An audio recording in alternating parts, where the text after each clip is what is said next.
రాష్ట్రంలో మీరు మాట్లాడినటువంటి బూతులు, మీరు మాట్లాడినటువంటి పదజాలంతో నాకు తెలిసి ఎవరు కూడా మాట్లాడలేదు, ఎవరు కూడా మాట్లాడబోరు. ఇప్పుడు రోల్ మోడల్గా ఒక స్కూల్ విషయానికి చూసుకుంటే స్కూల్లో ఉన్నటువంటి హెడ్ మాస్టర్ కావచ్చు, లేకపోతే ఉపాధ్యాయులు కావచ్చు, వాళ్ళు ఏ విధంగా వ్యవహరిస్తే, ఇఫ్ ఇన్ కేస్ వాళ్ళు బూతులతో మాట్లాడితే, వాళ్ళు సభ్యత సంస్కారం లేకుండా ఉంటే ఖచ్చితంగా అక్కడ చదువుకుంటున్నటువంటి పిల్లలు కూడా అదే వైఖరిలో ఉండే అవకాశం ఉంటుంది.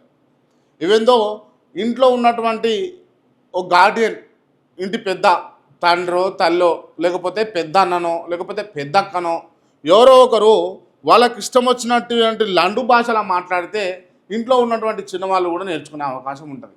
మీరు స్వయానా రాష్ట్ర ముఖ్యమంత్రి వారిలు మీరు మాట్లాడేటటువంటి పదజాలాన్ని తెలంగాణ రాష్ట్ర ప్రజలు ఎందుకు నేర్చుకోరు? అటువంటి సందర్భాలలో మాలాంటి జర్నలిస్టులు పోయి వాళ్ళకి మైక్ పెడితే ఎందుకు వాళ్ళు మాట్లాడరు? దాంట్లో తప్పేమున్నది అని అన్నది నా ప్రశ్న.